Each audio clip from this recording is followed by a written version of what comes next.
Pasemos al segundo punto que teníamos que abordar, que es el bienestar, el estado social y los fines secundarios. Ya entendimos que los fines primarios son tareas, materias, asuntos de exclusiva competencia del Estado. Y, por tanto, diremos que las normas que dicte el Estado para llevar adelante esas acciones o las tareas que hace son de orden público. Quien actúe en contra de esas normas será sometido a la autoridad de los magistrados, es decir, comete delitos, tal como lo dice el artículo 10 de la Constitución.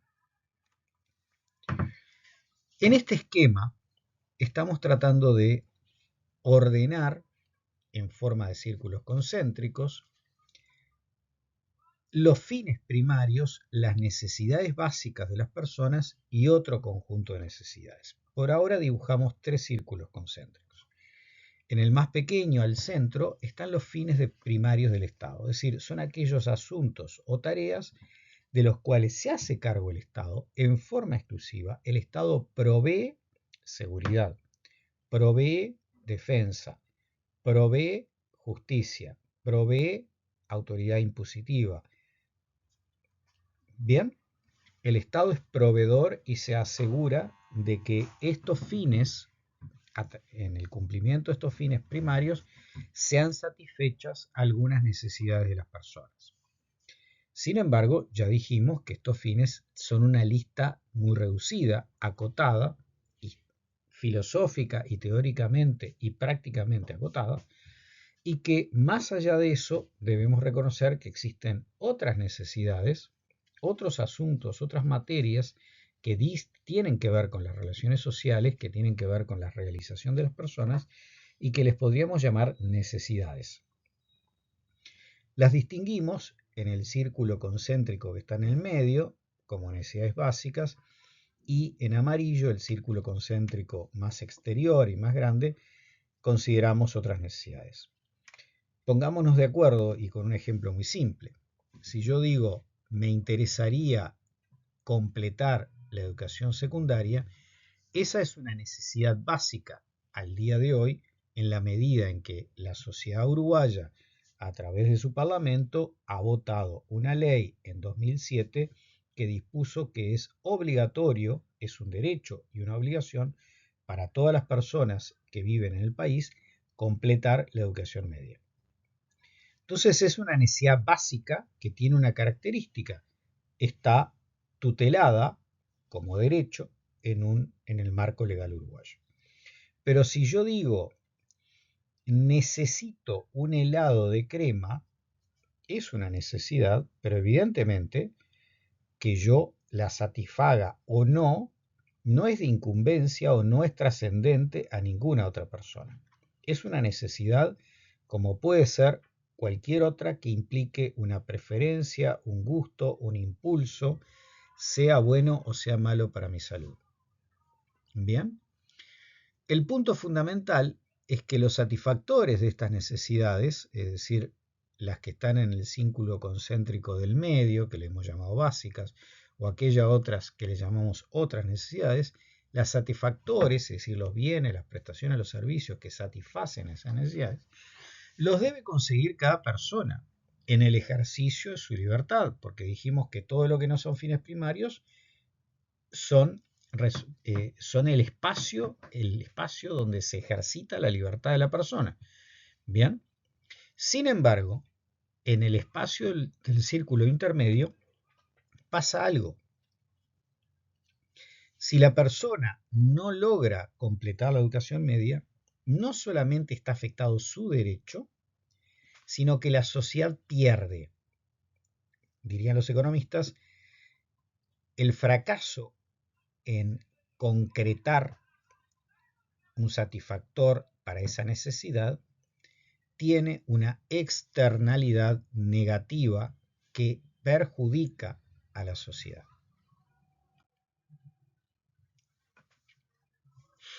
Bien, la teoría liberal o clásica del Estado, donde se lo circunscribe a cumplir estrictamente con los fines primarios, Los habitantes deben satisfacer estas necesidades básicas y estas otras necesidades a través de el uso de sus recursos que tienen en propiedad, recursos que lo van a intercambiar en el mercado.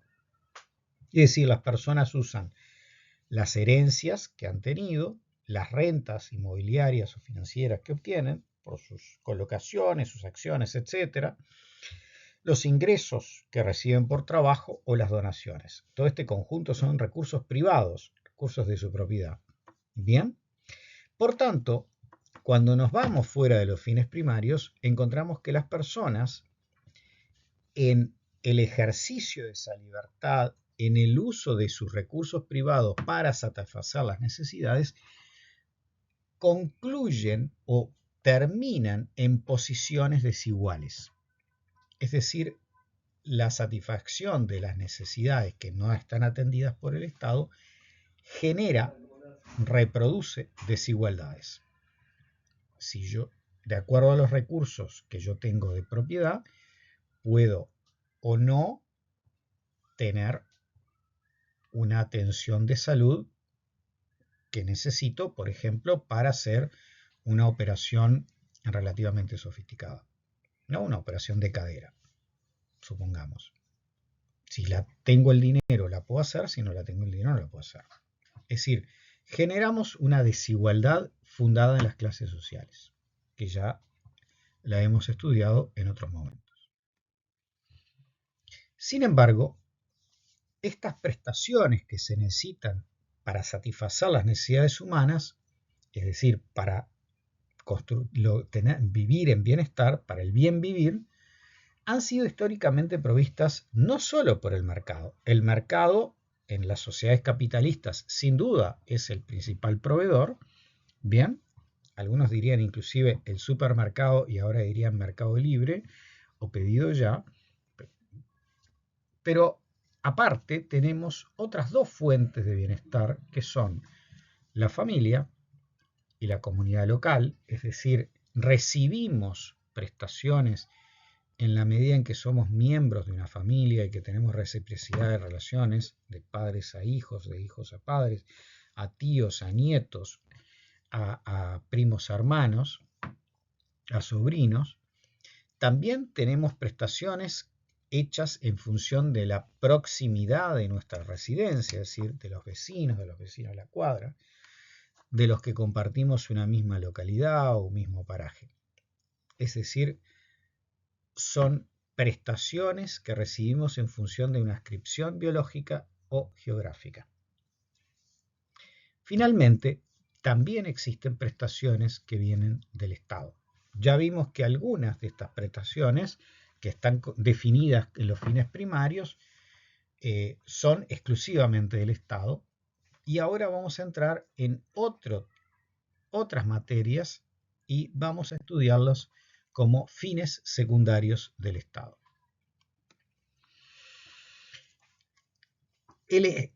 Dijimos, cuando la teoría del derecho constitucional y la teoría política clásica piensan en el Estado a fines del siglo XIX, también lo hace la sociología, por ejemplo Weber, ya lo dijimos, era una cuestión evidente que el bienestar logrado o procurado a través del mercado condenaba a la pobreza, a la enfermedad y al hambre a los que no tenían los recursos para acceder a esos satisfactores. Y esto era producto de la industrialización, de la migración urbano-rural, del hacinamiento de las ciudades, de los extensos horarios de trabajo, de las riesgosas condiciones en que se trabajaba, altas temperaturas, gases tóxicos emanados de las máquinas de vapor, máquinas herramientas que se rompían, accidentes laborales varios, ¿bien? Sin que las personas pudieran, en caso de enfermedad, poder faltar. ¿Por qué? Porque si había alguna falta o algún problema, perdían el salario o perdían el trabajo. Entonces, las luchas sindicales y las luchas políticas en buena parte de los países de Europa, impulsaron, llevaron a que el Estado interviniera contra esas desigualdades, ampliando el conjunto de fines que son cometidos del Estado a un segundo grupo de fines a los que se llaman secundarios. Dentro de esos fines secundarios están, por ejemplo, la salud infantil, la educación básica, la seguridad social. Por esta vía, el Estado empezó a reemplazar al mercado como proveedor o como fuente de bienestar. Ahora bien, ¿hasta dónde se extiende esta incorporación de otras fuentes de bienestar en el Estado? Bueno, no todas las necesidades están a cargo del Estado, de este Estado ampliado, de este Estado social.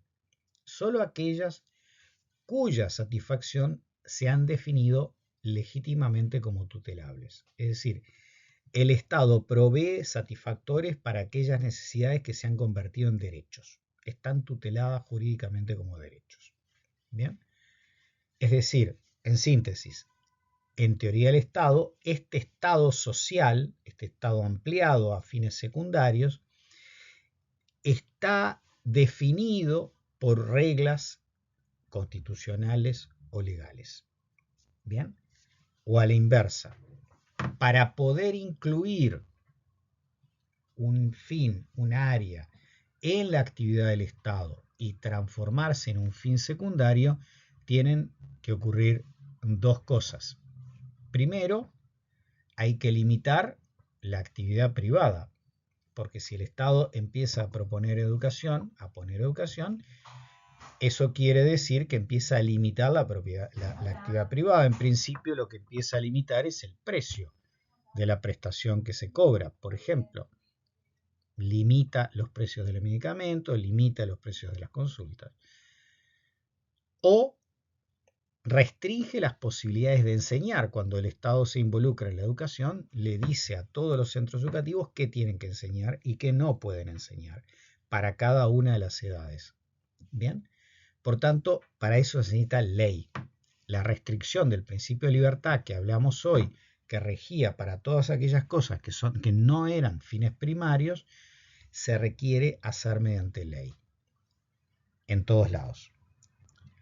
A su vez, esto es una limitación a la extensión, pero a su vez esto dialoga con una pregunta central.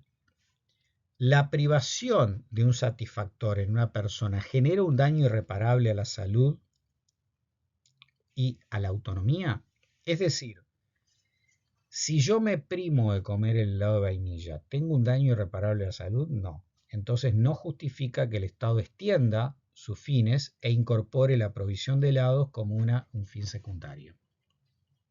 Pero si yo digo quiero completar secundaria, entonces sí, porque si no se completa secundaria hay un daño irreparable a la autonomía de la persona. La autonomía quiere, en este caso, la autonomía intelectual, cognitiva, se ve reducida porque está siendo privado de un conjunto de conocimientos, de científicos, también de conocimientos artísticos, que le permitirían tener una vida más plena y una inserción en la vida democrática mejor.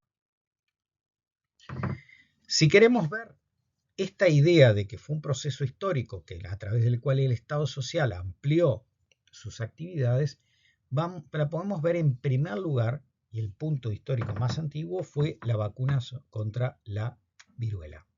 Fue la primera materia que se incorpora como fin secundario.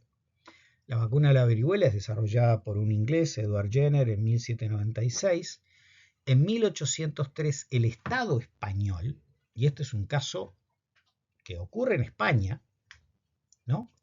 Porque la vacuna se empieza a dar, pero privadamente, tanto en Inglaterra como en Estados Unidos, pero es la corona española que organiza una expedición.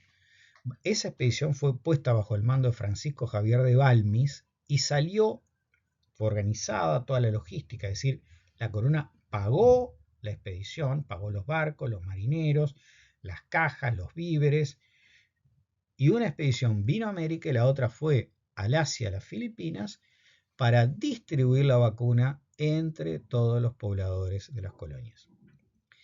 esta tradición de que los costos de proveer la vacuna que salvaba la vida es financiado por el Estado, se hace con recursos estatales y es legítimo, es decir, es un derecho que me den la vacuna y por tanto que la distribución sea gratuita, fue incorporado en la primera ley de presupuesto general del Estado que tuvo la República, que fue la ley número 14 del año 1831. Ahí se le destinó 2.000 pesos. Para que tengamos una idea, el presidente ganaba 9.000.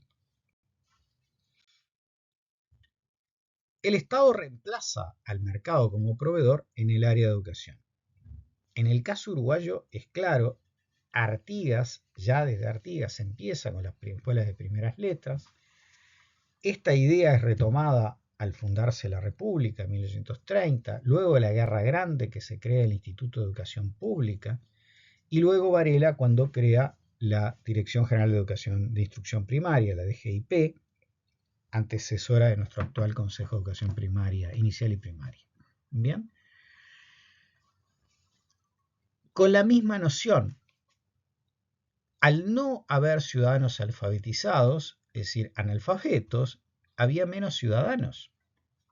Es decir, la ciudadanía política se suspendía por ser analfabeto en Uruguay en aquella época. Por tanto, hacer que más personas supieran leer y escribir beneficiaba el régimen democrático. La seguridad social es un tercer ejemplo y acá lo vamos a tomar tanto en su origen europeo como su origen uruguayo. ¿Qué es lo que pasa? En las ciudades industriales, en las fábricas, la muerte del obrero generaba un daño irreparable al hogar porque dejaba a niños y ancianos sin ingresos y a mujeres sin ingresos. A veces el proveedor era una mujer, el otro era un varón, a veces trabajaban todos, pero uno que moría era un ingreso menos que había. ¿Bien? Y la pérdida humana se asociaba a una pérdida financiera. Un accidente que incapacitaba al proveedor, al obrero proveedor, obrero, obrera proveedor, suprimía el ingreso, pero además generaba una carga de dependencia adicional en el hogar, porque ahora había que cuidarlo o cuidarla y atender a su salud, ¿no? La vejez finalmente reducía las fuerzas, la capacidad cognitiva y por ende la productividad, lo que llevaba a la reducción de empleos, a la reducción de los ingresos y al desempleo conforme cada uno era más viejo. En Uruguay, el primer régimen de seguridad social fue concedido a los oficiales del ejército patrio que estuvieron en las guerras de independencia y así sucesivamente fueron los militares los primeros a tener lo que llamaban las pensiones graciables. El primer régimen civil atado a la ocupación, que ya no pasaba por una gracia parlamentaria, por una concesión graciosa parlamentaria, fue al magisterio de primaria en 1890 y tantos.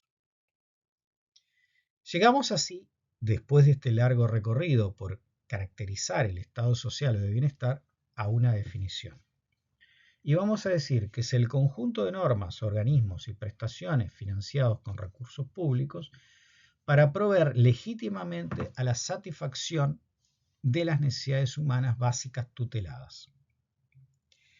Aquí hay, en el Estado social, normas, organismos y prestaciones, ¿sí?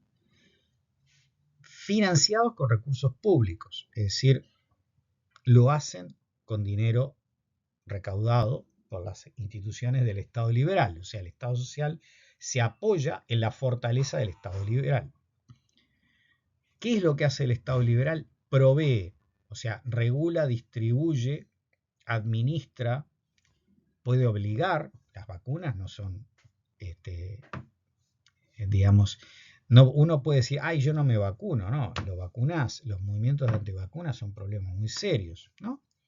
Pero proveer legítimamente, o sea, tiene que seguirse un procedimiento de provisión de los bienes regulado y reglado.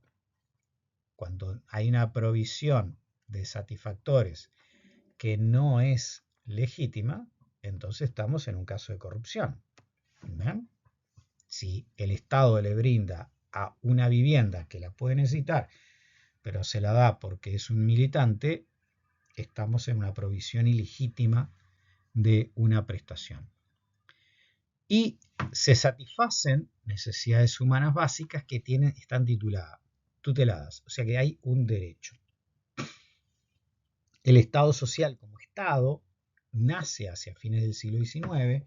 El primer Estado social es el alemán y es promovido y construido por Bismarck en Alemania, y luego se establece o se va generalizando en la primera mitad del siglo XX, se constitucionaliza, se vuelve parte de las constituciones. La Constitución de México de 1917 es la primera constitución que crea un Estado liberal, un Estado social en su pleno sentido. Uruguay recién en el 34, y luego en la segunda mitad del siglo XX, entre 1950 y 1980, se consolida, se desarrolla, entra en crisis en los 90 y ha ido reformulando en la crisis pasada.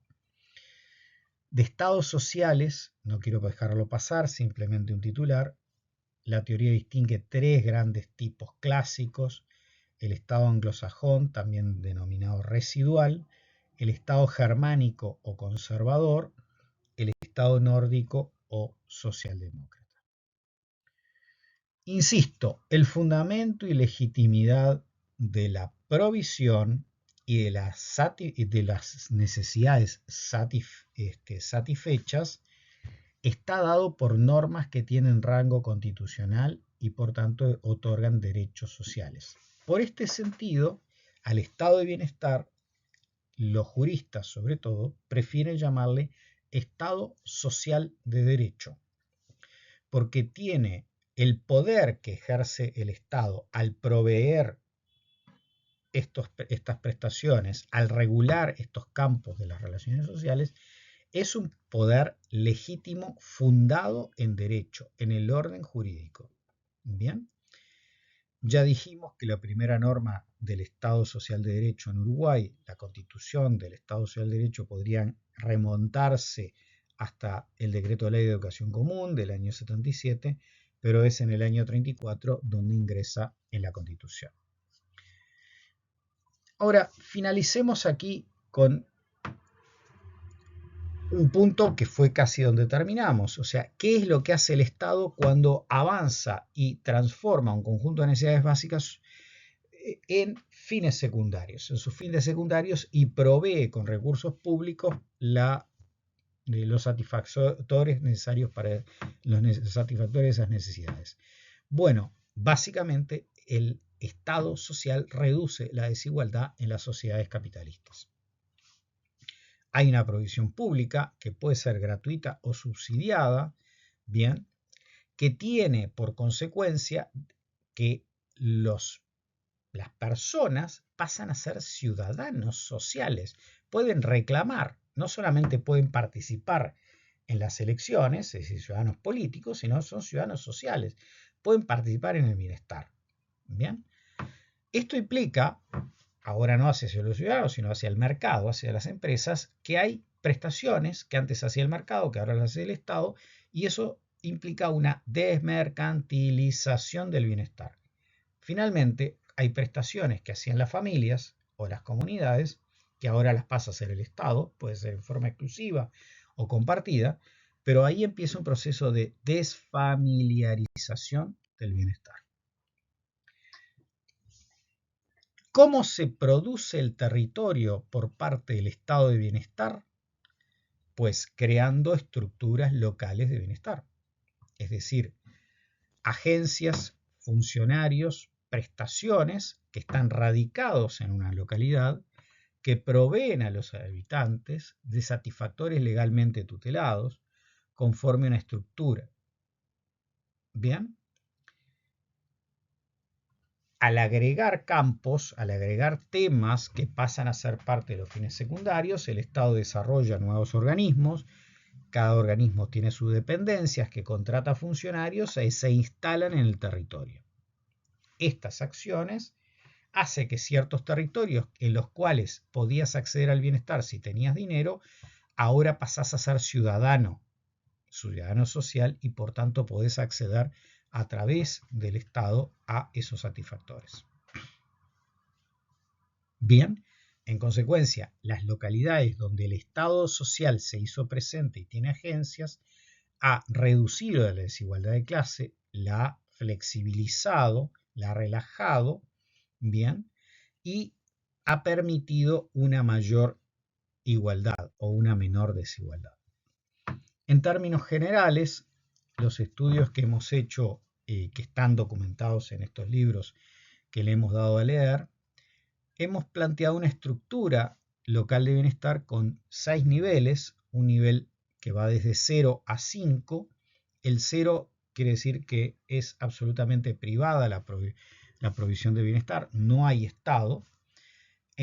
Y la estructura número 5 quiere decir que hay una estructura integral. Todas las necesidades humanas tuteladas tienen provisión pública de satisfactores.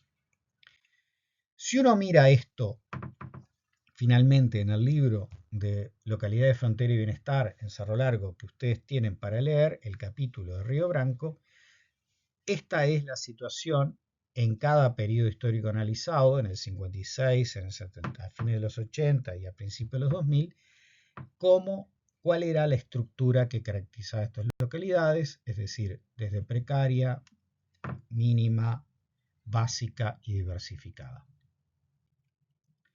Les dejo acá la bibliografía para que puedan ustedes revisarla. Muchas gracias.